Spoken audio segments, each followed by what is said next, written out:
Charan! Magandang gabi po muli.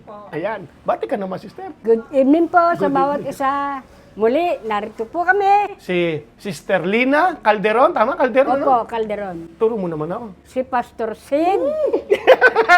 At si Sister Mercy. Magandang gabi po. Isang pinagpalang gabi po sa inyong lahat. Amen. Tayo po muli ay magkasama-sama ngayong gabing ito. At sa atin pong mga kasamang tagapanood, patuloy po namin pakiusap na i-share nyo po ang ating video muling ito sa iba nyo pang mga kaibigan kakilala, lalo nang napakaganda po ng topic natin ngayon. Ito po ay kung papaano ako tinulungan ng Diyos. Yun po ang ating title, no? Mahaba, no? Amen. Kung papaano ako tinulungan ng Diyos. Yun naman po ay i-share namin sa inyo. Pero bago yon, magkaroon po muna tayo ng ating opening prayer. Sister Mercy. Okay po, tayo po yung manalangin. Aming Diyos Amang, makapangyarihan sa lahat. Nagpupuri po kami, Panginoon, at nagpapasalamat, Panginoon, sa araw na ito, sa gabing ito na ipinagkaloob mo sa amin upang ikaw ay mapapurihan ang iyong dakilang pangalan. Salamat po, Panginoon, sa iyong mga biyaya at pagpapala. Salamat sa iyong gabay at patnubay sa bawat ginagawa namin sa araw-araw naming buhay. Salamat, Panginoon, sa gawain na ito na siyang ginagamit mo, Panginoon, upang ang lahat ng mga nagkakaroon ng panghihina ay nagagamit ito para maging kalakasan ng mga nanghihina. Yes, Father, thank you. Mga nagugulumihanan ay magkaroon ng liwanag sa kanilang kaisipan. Tunay nga po, Panginoon, ikaw ang Diyos ng pag-ibig. Napakabuti mong Diyos, Panginoon Diyos. At salamat po, Panginoon, sapagkat ibinigay mo sa amin ang iyong, hindi mo ipinagkait ang iyong bugtong na anak para sa amin. At siya po ang iyong bugtong na anak na si Jesus, ang buhay niya na ibinigay mo sa amin, naging mas mabangong samyo Amen, Lord. para sa Panginoong Diyos. Salamat po, Panginoon, sa iyong liwanag na siyang nagbibigay tanglaw sa mga taong nasa kadiliman. Salamat po, Panginoon, Oh, hallelujah. sa kabutihan mong walang hanggan. Hallelujah. At kami maging liwanag sa mga taong nasa sanlibutan na nabubuhay sa kadiliman. Opo, Panginoon. Purihin ka, Panginoon, sa gabing ito at ikaw ang madakilang patuloy sa bawat gawain ganito, O Diyos, na ikaw ang Diyos na napaparangalan. At minsan pa, Panginoon, ibinabalik namin sa inyo ang pasasalamat, papuri, parangal at pagdakila sa makapangyarihang pangalan ni Jesus. Amen and amen. Amen, amen. Okay, mga kaibigan po namin at kapatiran, ang basihan po ngayon ng atin pong gagawing mag-share o pagsasama-sama natin sa gabing ito ay nakabase po sa 2 Corinthians chapter 1 verse 4. Babasahin ko po ito sa inyo sa Easy English ESV. Okay? English Standard Version. Ito po ang sabi. Who comfort us in all our affliction, so that we may be able to comfort those who are in any affliction with the comfort with which we ourselves are comforted by God. Madilim? Malabo? Liwanagin mo, Sister Mercy muna. 2 Corinthians chapter 1 verse 4. Pinalalakas niya ang ating loob sa lahat ng ating paghihirap para sa pamamagitan ng kalakasan ng loob na ibinigay sa atin ng Diyos ay mapalakas din natin ang loob ng ibang naghihirap. Amen. So kami po ay may mga dinanas at alam po namin may dinanas din kayo pinagdaanan sa inyong buhay. Marahil may mga pangungusap na ginawa ang Diyos sa inyo. Kaibigan, kapatid, ito pong pagkakataon na to, yun pong mga pinagdaanan ng aking mga kasama po ngayon, kami. Ang linaw po ng Bible na ito'y pinagdaanan natin at kinomfort tayo ng Diyos, tinulungan tayo ng Diyos, kinausap tayo. Nang sa ganon, kung paano niya tayo kinausap, ganon niya din kakausapin kayo, ang iba. Kaya kaibigan, kapatid, walang anumang dumaan sa buhay natin na hindi magkakaroon ng solusyon. Lahat yan may solusyon. Lahat po yan may solusyon. At nasisigurado ko po na sa gabing ito'y meron po kayong mapupulot na magagamit. Amen? Na may napakalaking kapakinabangan para sa inyo. Simulan po natin ang paghanap natin ng chismis sa buhay ni Sister Lina. Sige po. Magandang gabi po muli, mga kaibigan. Bisan po sa ating Cheer Up the World Work, muli po nating mapapakinggan ang bawat patotoo na kung paano ang Diyos ay kumilos sa buhay ko Amen. at sa buhay ng bawat isa sa amin. Ang akin pong karanasan sa Diyos ay nung pong ako'y hindi ko po alam kasi hindi naman po ako mahilig magpa-doktor. Pero may nararanasan po ako sa aking sarili.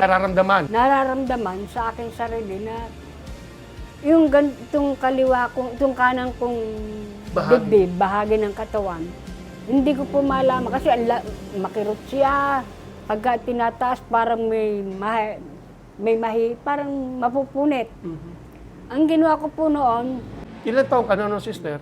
Kasi chumichismis na rin lang kami, kumpletuhin na namin. mga 1990s po yun. Tagal na. 1990s. 1990s. Hindi niya sinabing edad niya, okay lang, sige lang, ginagalang namin yun. So, apektado ang maghapon mo nun. Opo, pero hindi po ako nagsabi kahit kanino sa amin. Tikom lang po ang aking labi. Born again ka na nun? Siyempre, oo. Ang ano ko po, ginagawa ko po, sa Diyos po ako nagsasalita. Sa Diyos po ako dumadaing. Wala akong pagsabihan ka. Kaya naranasan ko po yung aking makagalitan ng aking kapatid. Dahil hindi raw ako nakikisabay sa pagkain kada gabi. Bakit kanya hindi naman sumasabay? Dahil imbis na ako po sumasabay sa nila, umaakit po ako sa kwarto sa taas at ito po yung aking pinakapagkain. Ibig sabihin, yun yung pagkakataon mong mapahiwalay naman. Kasi siguro marami kayo sa bahay. So yung pagkakataon mong makaseparate. Opo. Habang kumakain sila, kayo naman ng Panginoon ng one-on-one. Maganda yan. Nick, pagputol, kasi isa yan sa problema ng iba. Pag marami sa bahay, ganda yan, hindi nila malaman kung kailan sila magkakaroon ng quiet time nila. Yung one-on-one sa Lord. Kasi ang dami nila doon. So maganda pala yun. Sa oras ng pagkain nga naman, sabay-sabay sila kakain. Ikaw naman, hindi kakain. Humanda ka nga lang malait. Sige, tuloy. Kaya Maganda-ganda naranasan ko po yung ako talagang kagalitan ng aking kapatid. Pero bagamat aking kinagalitan niya, ni minsan hindi ako umimik. Pinabayaan ko lang po na magalit siya sa akin. Dahil hindi kanya naintindihan bakit hindi ka sumasabay ng pagkain. Opo. Okay, tama. Hindi niya maintindihan. Oo, hindi nga talaga Kaya maintindihan. nagpupuri po ako sa Panginoon dahil sa loob po ng 3 buwan na pag-aaral ko ng salita ng Diyos at pananalangin, ako'y kanyang, yung aking nararamdaman sa aking physical katawan, hindi ko po ito maiangat-angat. Tagal nun din, Hindi ko po maiangat-angat ito. Tsaka parang pakiramdam ko may bukol. Ay, di natakot ka na kung may bukol, Nakakatakot yan. Pag sinabing may bukol, Cancer yan, sabi nila, Pero at alam po ba kung ano sinabi sa akin ng Lord? Dito po sa Juan 15, sabi rito, John 15. John 15 verse 4 hanggang sa mga sumusunod. Sabi niya, manatili kayo sa akin at mananatili ako sa inyo. Yun po, sa verse 4. Tapos doon sa sumusunod na doon sa verse 7, Verse 7. nga po, sinasabi rito, kung mananatili kayo sa akin at mananatili sa inyo ang mga salita ko, hingin ninyo ang inyong maibigan at ipagkakaloob sa inyo. Teka, tama ba yung dinig ko? Pakiulit nga po. Kung, Yung 17. Yung 7. verse 7, kung mananatili kayo sa akin at mananatili sa inyo ang mga salita ko, hingin ninyo ang inyong maibigan Tama at nga. ipagkakaloob sa inyo. So, hindi mali yung dinig ko. Kasi minsan, noon ang akala ko, dapat dito ay hingin ninyo ang inyong kailangan. Hindi pala kailangan lang. Ang sabi dyan ay, Ang maibigan. Wow. Sa English, ano? You shall ask what you will. Will, yung gusto mo. Ba, malaking bagay yan, ah. So, hindi lang talaga kailangan pala, no? Yun, kung mananatili, tuloy mo nga, maganda yan. Kaya nga po, tuloy-tuloy po ako noon. Inabot po ako ng 3 buwan sa saliksik. Halos na, nangalahati po ako ng magano. Kasi chapter, araw-araw, isang chapter ang binabasa ko. At ito po ang nagbigay sa akin ng comfort. Yung Word of God, ha? Itong salita ng Diyos. Kasi Naalala ko, sige, mamaya ko kapag isisingit. tayo po ay yung sa tao tayo dadaing, makakagalitan pa po tayo. Totoo po yun. Masesermonan pa, no? Masesermonan Sasabihin, pa. ano kasi pinagkakagawa mo. So, ganun nga po ang mangyayari sa atin. So, ayaw mo mapagalitan. Pinagalitan nga, talagang nakagalitan ako. Sige, Kumbaga sa talagang hinanap ko talaga yung tunay na magbibigay sa akin ng comfort, yung mag-aaling sa akin. Kasi doon po sa binasa ni Sister Mercy, Baguhin ang pangalan. siya yung mag-aaliw sa atin, sa lahat ng ating mga nararanasan sa buhay. Kaya sa bawat kapighatian po natin, sa bawat kasakitan, manatili tayo sa kanyang salita. Higit sa lahat, yung tayo mananalangin. Bawat manalangin natin sa kanya, ibibigay niya sa ating katugunan. If you abide in me, in my word, whatever you ask in my name, it shall be given. Ibibigay niya. So, ibig sabihin, ang pagtawag sa Diyos, hindi ang tao ang nag-design. Ang Diyos mismo ang nag-design kasi gusto niyang sumagot. Opo. Yun ang pangako niya. If you. Conditional sa point na kung gagawin mo, tatawag ka. Kaya, come on, kaibigan, tawag na sa Lord. Hindi nga. Ganun siya kinumport na. Ang linaw na sabi ng Bible. Yung pag-comfort na ginawa niya sa'yo, yung pag-guide niya sa'yo, ay gagamitin mo naman para sa iba. At naniniwala po kami, tapat ang Diyos sa kanyang salita. Hindi sinungaling ang Diyos. God is not a man that he should lie. So, kung paano kumilos ang Diyos sa'yo, amen, ay kaya din kumilos ng Diyos sa'yo. Ikaw ba'y may nararamdaman? Sakit o anuman? Napakalaga ng salita na doon mo tignan. Alam mo kung bakit nagkaganon? Hindi mo naman pinag-aralan about healing eh. Pero bakit yung salita ng Diyos ay nagresulta ng kagalingan sa iyo? Sister Mercy, pakibasa po Proverbs chapter 4. Ito pong kagandaan sa gawain ito, chismisan kami. Chismisan sa salita ng Diyos. Kawikaan sa Tagalog. Pagkatapos po ng awit, makikita natin yan. Ng Salmo. Proverbs chapter 4, Kawikaan chapter 4, verse. Para makita po natin yung konteksto, simulan mo po, Sister Mercy, sa 20 hanggang verse 22. Yan. Ito nangyari, Sister eh. Ito po ang nangyari. Chapter 4, verse 20 hanggang 22. Anak, pakinggan mong mabuti ang itinuturo ko sa iyo. Huwag mo itong kalilimutan, kundi ingatan sa puso mo. Okay. 22, sapagkat magbibigay ito ng malusog na katawan at mahabang buhay sa sino mang makakasumpong nito. So hindi mo kailangan mag-aral about healing. Hindi mo kailangan hanapin sa Bible, pero yung salita niya, salita niya. Hallelujah. Ito po ay hindi mo man hinahanap ang kagalingan, ikay may naramdaman. Just read the Bible, sabi nga niya, nakalahati niya eh. No? Ang linaw eh. Anak ko, wag mong iwalay sa iyong paningin ang aking salita. Kasi ito kapag nasumpungan mo, natagpuan mo, magbibigay kalusugan, kagalingan, kaginhawaan, no, kaayusan sa iyong pisikal na katawan. And I believe sa mga oras na ito, hindi pa tayo nananalangin for healing, hindi ka pa humihiling. Ang kagalingan ng Panginoon, kapangyarihan ng Banal na Espiritu, dala-dala ang salita ng Diyos ay gumagawa sa iyong katawan ngayon. Thank you, Lord. Hallelujah for that healing. Hallelujah. So, yun ang nagrema sa iyo, hingin mo. Manatili. Kaya ginawa mo, nagbasa dahil hindi mo alam kung anong gagawin talaga eh. Talagang tiniis ko. Tiniis ko po yung sakit. Tiniis ko pa rin yung galit. Na Oo, dahil hindi ka maintindihan. Hindi ako maintindihan. Pero sa biyaya po ng Diyos. Sabi, ni kudlit, ni hiwa, huwag kang magpapadoktor, huwag kang magpapa-opera. Hindi po ako na-operahan. Hallelujah. Dahil ang Diyos ang kumilos. Siya ang gumawa ng kapamaraanan sa akin sa pamamagitan nito. Kaya ang pananatili natin sa salita ng Diyos at isakatuparan mo, sabi nga, kasi Sa gawa, gawin mo yung salita ng Diyos. marami po kasing sasabi, nasa tao ang gawa, nasa Diyos ang awa. Hindi pwede yun. Paano kang kaawaan ng Diyos kung hindi mo naman sinusunod yung sinasalita sa iyo ng Hindi, saka walang ganon. Walang ganon. Nasa Diyos ang awa, nasa tao ang gawa. Walang ganon. Ang Diyos, naawa na talaga sa atin. Ngayon, yung sinabi niya, gawin mo. Gawin mo. At pag ginawa mo yun, dahil sinabi niya, hindi mo pa pinagpe-pray, pinagpala na yon.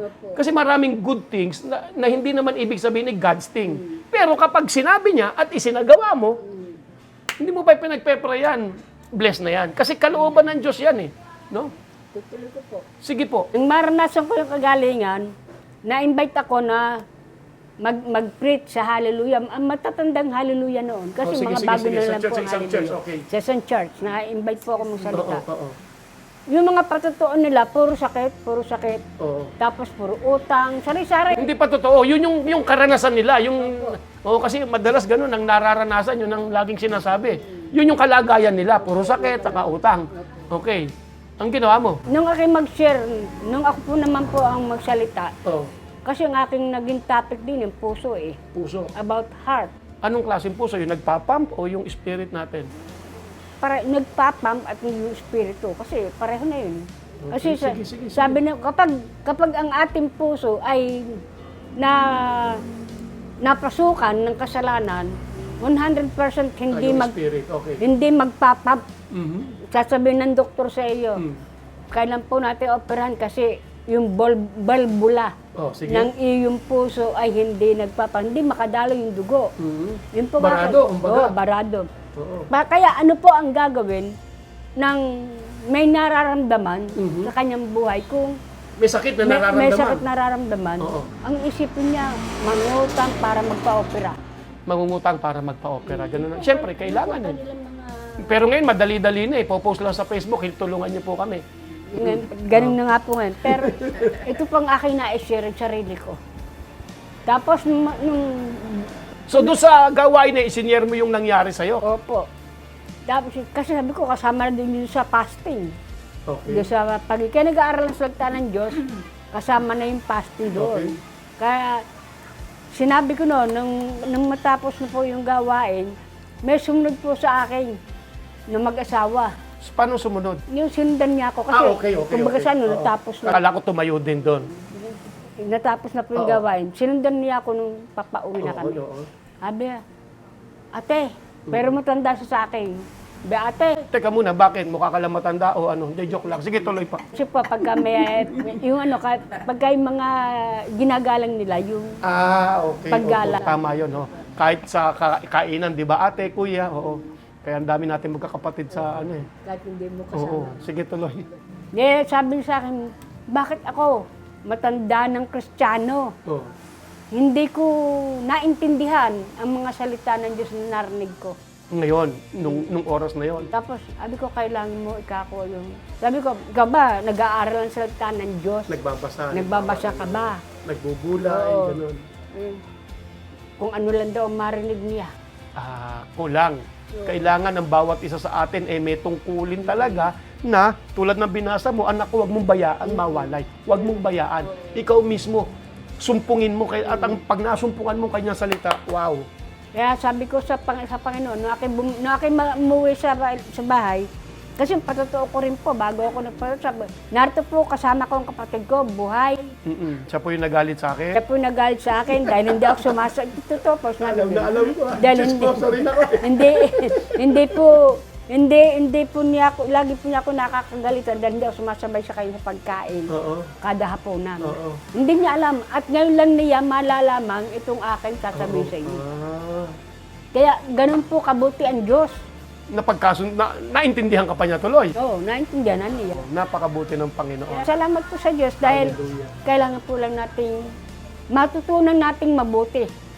Yung Manatili itinuturo sa kanyang- ng salita ng Diyos na if you abide in me, in my word, whatever you ask in my name. Sa pangalan natin, Panginoon Jesus, hindi sa pangalan ni Pedro. Oo, wag na Hindi sa pangalan ng kung sino-sinong tao. Sa pangalan lang po natin, Panginoong Kristo, tatanggapin po natin yung lahat. Ano man kabalsihan, meron tayo, kasakitan man yan, o mga kinatata, may pagkatakot, Oo, anxiety. 100%. Praise the Lord. Hallelujah. Sa Diyos ang papuri at pagdahil. Purihin ng Panginoon. Oo, yun po yung palakpak na namin yun. Ang galing, no? Ganda po. So ngayon, pakinggan po natin, no? Kapatid, kaibigan, please share. Maganda po itong, ano na to eh, usapan na to eh, no? Ano ng Diyos sa Oo. atin. So, Sister Mercy, paano naman ang ginawa ng Diyos sa iyo? Sa akin po naman, na karanasan na ginawa ng Panginoon sa akin. Sa sitwasyon po namin, ang tao po kasi lagi may problema eh. Pero kaya nga po nararanasan ng tao ang problema dahil nga po sa mga maling kaparaanan, maling desisyon. Nung tao mismo, no? Oo. So yan, umaamin na siya, nagkamali siya ng desisyon. Diba? Ang gandang chismis yan. Pero pag dinatnan po tayo ng mga problema, hindi po tayo kailangang sa tao lalapit. Pareho kayo. Dahil wala pong magagawa ang tao sa atin dahil ang tao po Limitado ang kaya ng tao. ang kayang ibigay sa iyo, Oo, kaya gawing limitado. tulong sa iyo. Limitado. Pero ang Diyos walang katapusan Unlimited. ang pagpapala at Amen. ang kanyang biyaya. Amen. Noong pong panahon na mangyari po yung pandemic, siyempre po biglaan po yung sitwasyon na yon. Nagising na lang tayo, ganun eh. Opo. Yung mga pinatahi naming mga uniforms, naka-stock, tapos Negosyo niya po yun. Yung negosyo niya po yung sa Opo. uniform. ngayon po, wala po namang kahit anong negosyo na po pwedeng mag-operate noong mga panahon na yon. Kami po, isa po kami sa naapektuhan. Dumating po sa akin yung, magsabi po ako doon sa pamilya ng mister ko na, uupa ako doon sa kanila pong tindahan. Okay naman po, napagbigyan naman po ako, parang buhay pa po yata yung mister ko noon. Yun po ang isang kaparaanan ng Diyos na nakita kong ibinigay niya sa akin. Kasi hindi po tayo po pwedeng magmukmuk na lang pagka tayo nagka-problema. So hindi kayo kasi noon, ganito, no? Baklaran kasi kayo, no? Hindi kayo makapunta ng baklaran noon para makapag-ayos, maipwesto kung saan yung mga pinatahin yung damit. Tsaka walang pupunta. Walang pupunta, makapunta ka man. So ang nangyari, hindi ka huminto, hindi ka nagmukmuk lang, nakatanggap ka ng guidance from God kung saan pepwesto, ganun ba? Sige po, tuloy niyo. Ayun ho, ang naging business po namin para po kami ay may pagkakitaan ay yung nga po sari-sari store, mga konting groceries, at Alam ko, nagtitinda ko ng isda nun eh. Grabe oh. Naglalako ng isda. Yan ang binigay sa'yo ni Lord, no? Na gawin mo. Ibig ko sabihin, huwag kang kaibigan. Maraming paraan ng Diyos. Huwag susuko. Hindi po ako dadagdagan ko na lang ang chismis, ha? Sister Mercy po, meron pong malaking negosyo. Pero dahil bumagsak yan, dahil sa pandemic, hindi niya inalintan na, kahit kita ko, ang tawag doon, nagkakaliskis ng isda, nag-deliver, kung saan-saan na hindi niya ginagawa dati. Pero, dahil nasa atin ang Panginoon, kaya natin gawin. Kaibigan, kaya mo. Tingnan natin paano po siya kinumport ng Lord. yun po. Katulad po na sinabi ni Pastor na ano po yun, may konting groceries, tapos po yun pong may nag-advise po sa akin na ba't di ka magtinda ng isda. At mayroon namang malapit na bilihan dito sa Kainta. Ayun, nagkaroon po ako ng idea na ganun po, binigay po sa akin nung isang kapatiran. Tuwing madaling araw po, gigising po kami ni Audi, alas 3, para po makabili kami ng mga fresh na mga bagong dating na isda doon. Alas 3 ng madaling araw, gigisingin ko na yung anak ko pong binata. dala na yung batya, lalagay doon sa sasakyan, punta kami doon sa bilihan ng isda, mamimili na kami. Tapos magpapa-order po muna ako. Pre-order ba tawag doon? Opo, magpapa-order po muna ako. Tapos, yung pong pag uwi po namin, pagdating ko, lilinisin ko na yon. Tapos dadating yung may order. Aantayin niya habang nililinis ko. Hindi ko po naranasang maawa ako sa sarili ko. Amen! Hallelujah! Basta po ang nakikita ko po, yung kakayahang binigay sa akin ng Panginoon na gawin yung dapat gawin. Amen. Yun mahalaga yun. Gawin yung dapat gawin. Yun siya, simple. Ganun ko man ang usapan Diyos sa Kanya. Gawin at dapat gawin at huwag kaawaan ng sarili. Yan po ang isang bagay na ibinigay sa akin ng Diyos. Kasama natin ang Diyos. Amen. Sarap chumismis dito. Ayun po. Tapos, yung pong mga, na kinukuha na po yung mga orders ng mga pina-order ko. Tapos, yung pong natitira, ayun o, lilinisin ko po, plastic. Tapos, dadalhin po namin doon sa mga kapatiran ng anak. Inilalako nyo. Lalako po namin. Pero, ganun po ang naranasan naming sitwasyon. At meron pa po akong isang bagay na naranasan. Ito lang po yung ipapamili ko sa palengke ng mga delata, bigas na para sa paninda. Ito lang ang halaga. Kumbaga, kukunti na yung pera. Kukunti po, Pastor, talaga.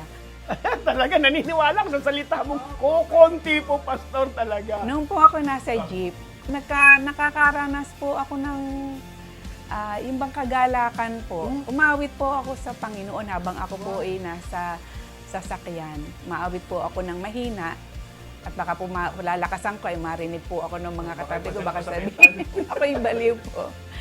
Kasi po sobrang nagagalak po ako. Hindi. Sa kabila ng wala kang kulang ang pera, pero sa inside, nandun yung kagalakan. Yes po, Pastor. Hallelujah. Pero bago pa po yung ako'y umawit sa Panginoon, yung pera ko po na ipapamili ito lang. Pero bakit po nung ako'y maghalungkat, may nadagdag po 1,000. Sabi ko, Lord, saan kaya galing to? Walang imposible talaga sa Panginoon. Dinagdagan ng Lord yung aking, hindi ko alam kung saan ang galing yung ipamimili.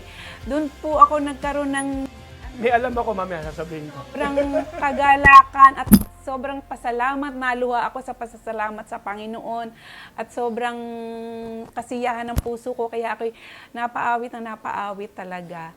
Kaya ang sarap pagka ikaw ang Diyos ay kasama mo. Ito nga po yung salita ng Diyos na ibinigay sa akin. Hallelujah. Grabe. Wala pang pagsubok na dumating sa inyo na hindi nararanasan ng ibang tao. Ito po ay sa 1 Corinthians 1 Corinthians 10:13. Tapat ang Diyos at hindi niya ipapahintulot na kayo'y subukin ng higit sa inyong makakaya. Sa halip, pagdating ng pagsubok, bibigyan niya kayo ng lakas upang makayanan ito at ng paraan upang malampasan ito. Hallelujah. Praise God. Talaga pong hindi, ang lahat ng mga problema at pagsubok dumadaan lang sa ating buhay. Wag lang nating dadalhin yung problema. Sa Diyos natin ibigay.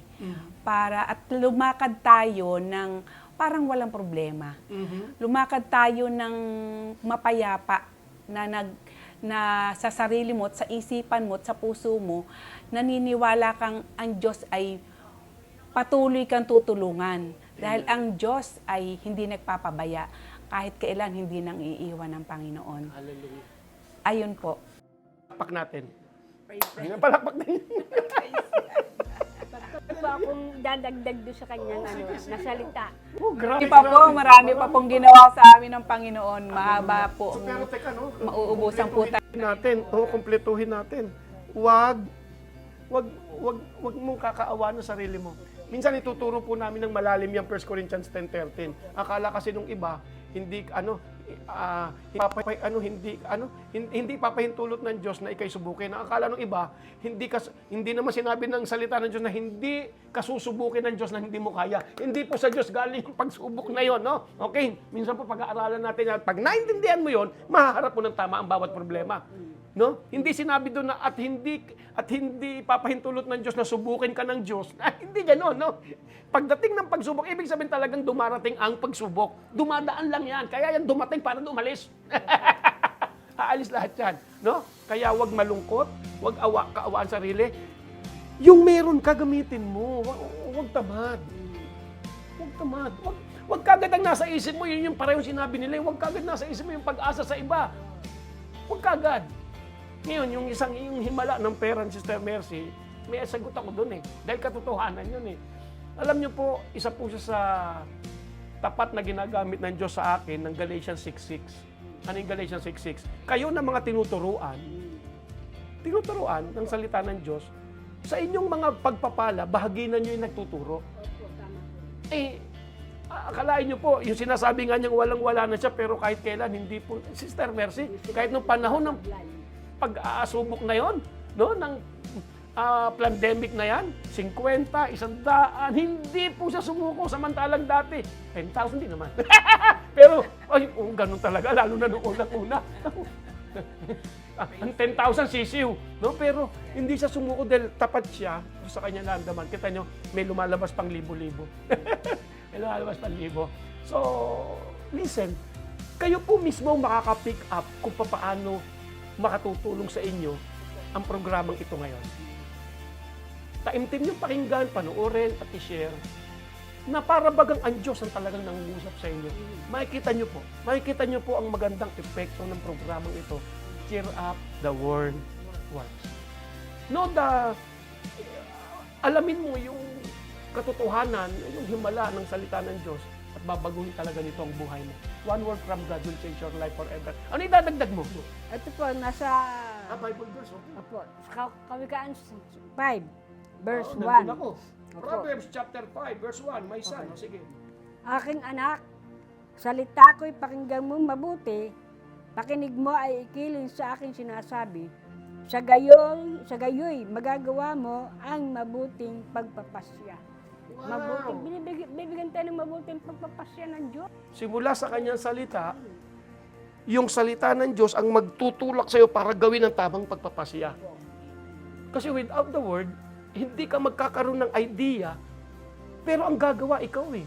Ibibigay ng Diyos, di ba? Magbibigay ka ng time sa pakikinig sa kanyang salita, isang paraan ng mga katulad na programang ito, then magkakaroon ka ng idea, amen? Ayon sa kanyang salita, pakibasa nga. Tapos Sister Mercy, pakihanap niyo po. Maganda yan, sigurado din sa inyo. Aking anak, salita ko'y pakinggan mo mabuti, pakinig mo ay ikiling sa aking sinasabi. Sa gayoy, magagawa mo ang mabuting pagpapasya. Yun ang the best eh. Yun yung nangyari. Tama kayo, yun yung nangyari. Pakibasa chapter 5 po. Kawikaan chapter verse 5, verse 1. Anak, pakinggan mong mabuti ang mga sasabihin ko na may karunungan. Tuloy. Upang malaman mo ang pagpapasya ng tama at matuto ka ring magsalita ng may karunungan. Ibig sabihin, mayroong mga salitang walang karunungan. Ate, kuya, alam mo, kilala mo sarili mo. Lagi ko na may mga nagbopo tayo lagi, hindi ko na alam ang gagawin, hindi na ako. Hindi tamang pangungusap. Walang karunungan po yun. Meron ka, kaya mo. Makinig ka sa Diyos. Sister Mercy, laking pera na wala. Pero ngayon, nakapalit na po muli sila. No? At ang mga amputin, hindi nawala sa kanya, kagandahan, ano? Kagandahan loob. Kasama na yun, kagandahan, no? Kasi hindi mo kinawawa sarili mo. No? Hindi mo kinawawa sarili mo. So, yun mahalaga. Kasi pagkakawaan po natin ng sarili natin, lalo tayo ilulugmok. Hindi mo makikita yung solusyon. Hindi mo makikita ang solusyon. Pagka maaawa tayo sa sarili natin pagka tayo may problema. Hallelujah. Kasi pagka yung ang hahanapin mo yung magkaroon ka ng kapayapaan, doon po papasok yung sa puso natin yung kagalakan kahit tayo may problema. Walang imposible sa Diyos. Kaya kahit may problema, magkakaroon ka ng kagalakan. Pagpipiliin mong magkaroon ka ng kapayapaan, papasok ang kagalakan sa puso. Life. Piliin mo ang kagalakan, ang buhay, ang kaayusan, at doon ka mabuhay. Yun ang sabi ng Panginoon sa Israelita, no? Nandito ang sumpa, nandito ang pagpapala, nandito ang buhay, nandito ang kamatayan. Ibig sabihin, mga pangit na pangyayari. Nasabi ng Diyos sa Israelita, piliin mo yung maganda, piliin mo yung buhay, upang doon ka mabuhay at ang iyong pamilya. Naman, piliin mo yung magandang side. Sa bawat stick, merong dalawang dulo. Huwag itong pangit, itong magandang dulo. Amen? Hallelujah. Hindi ko po alam kung sumobra na kami sa oras, pero ang sarap pong magkwentuhan. Ito po ang daloy ng ginawa po ng Diyos sa atin ngayon. At ang atin pong pinagbasihan nga ay yung 2 Corinthians chapter 1, verse 4. Babasahin ko naman sa ibang salin. CSB version. Letter C, letter S, letter B version. Kita niyo po. He or God, He comfort us in all our affliction. He comfort us in all, sa lahat ng ating affliction. Kahirapan, kapighatian, problema, lahat.